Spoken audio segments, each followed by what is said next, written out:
As a digital marketing agency पिछले 10 साल के रिकॉर्ड में मैंने ये नोटिस किया हुआ है कि क्लाइंट की एक्सपेक्टेशंस को पूरा करना कितना मुश्किल हो जाता है कई बार। हम जो ऑफर करते हैं क्लाइंट को सर्विसेज ऑफर करते हैं उसमें ऐसा होता है कि हम अगर इनिशियल डेज में है एज एजेंसी ओनर तो हम लोगों का सोच होता है कि भाई पहले कैसे भी करके क्लाइंट आ जाएगा तो फिर हम धीरे धीरे अपना मार्केट बना ही लेंगे। लेकिन होता क्या है, सच्चाई कुछ और ही होती है। यहाँ पर समस्या क्या हो जाती है कि आपने अगर एक कम बजट पर क्लाइंट को ले लिया, फिर कम बजट क्लाइंट के साथ समस्या ये होती है कि एक्सपेक्टेशंस तो उसके वो होते हैं कि भाई अगर आप 10,000 का कोई क्लाइंट लेकर आए हो और उसमें उसको होप आपने लाख रुपए की दे दी। अब प्रॉब्लम ये हो जाती है कि भाई 10,000 का उसका बजट है और हम लोगों ने लाख रुपए की उसको होप दे दी। अब कैसे मैनेज करोगे?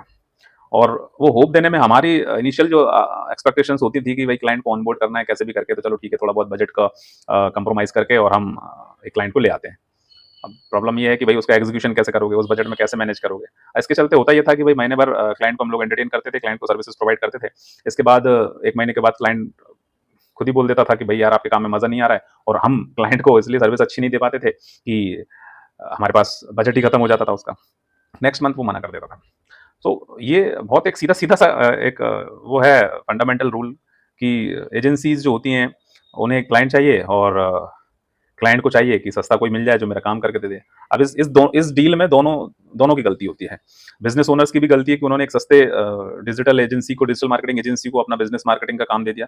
उस डिजिटल मार्केटिंग एजेंसी में ना तो कोई कंसल्टेंट होता था, ना ही कोई स्ट्रेटेजी क्रिएशन वाला होता था। उन्हें सिर्फ़ ये पता होता था कि भई एक एड कैंपेन चला देना है, कोई अच्छा सा ग्राफिक्स, कोई एक रील बना लेना है और उसके ऊपर एक मेटा कैंपेन गूगल कैंपेन चला देना है, जिससे कि कुछ रीच आ जाएगी और गलती से कुछ किसी ने कुछ इंक्वायरी कर ली तो वो एक क्लाइंट कन्वर्जन मान लिया जाता था। अब इसमें क्या होता था कि ना तो कोई बिज़नेस ग्रोथ हो रही है, ना ही कोई एक्सपेंशन हो रहा है, ना ही कोई एनालिसिस हो रहा है। सो ओवरऑल हो क्या रहा है कि बस टाइम पास चल रहा है। सस्ता डिजिटल मार्केटिंग एजेंसी ढूँढते हैं बिज़नेस ओनर्स, और क्लाइंट को ऑनबोर्ड करने के चक्कर में सस्ते क्लाइंट एजेंसी ओनर लेकर आ जाते हैं। दोनों फँस जाते हैं। ये बहुत एक बेसिक सी समस्या है, ना तो वो बिज़नेस ओनर समझ पा रहा है कि भाई मैं क्यों एक सस्ती एजेंसी हायर करूँ, और ना ये एजेंसी ओनर समझ पा रहे हैं कि भाई क्यों हम एक सस्ता क्लाइंट लेकर आएँ जिसमें ना तो इनको खुद प्रॉफिट हो पाएगा कुछ भी, और ना ही वो अपने किसी क्लाइंट को प्रॉफिट दे पाएँगे। दोनों फँस जाते हैं और दोनों एक-दूसरे के दुश्मन हो जाते हैं।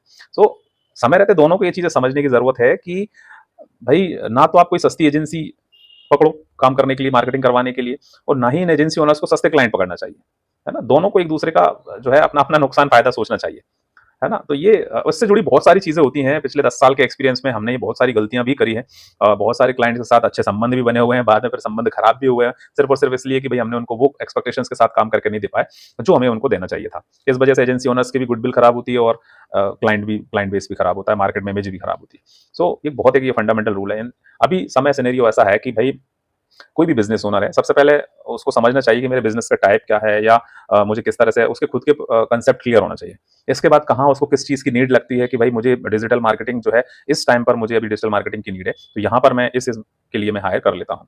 ठीक है? अब क्या होता है ना बेसिकली मतलब बिना कंसल्टिंग के और बिना स्ट्रेटजी के, बिना कोई विज़न के अगर काम करोगे तो फिर मतलब मोस्ट ऑफ केसेज़ में ये प्रॉब्लम होती है कि बिज़नेस ओनर को भी नहीं पता होता है कि मुझे कहाँ किस चीज़ की नीड होती है।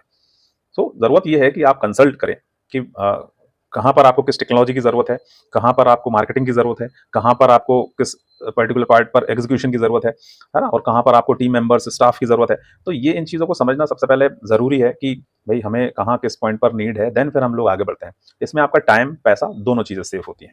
है ना? तो बहुत बेसिक फंडामेंटल्स चीज़ें हैं, इनको आप समझिए और उसके अकॉर्डिंग फिर आप अपने डिसीजंस लीजिए और आगे बढ़िए।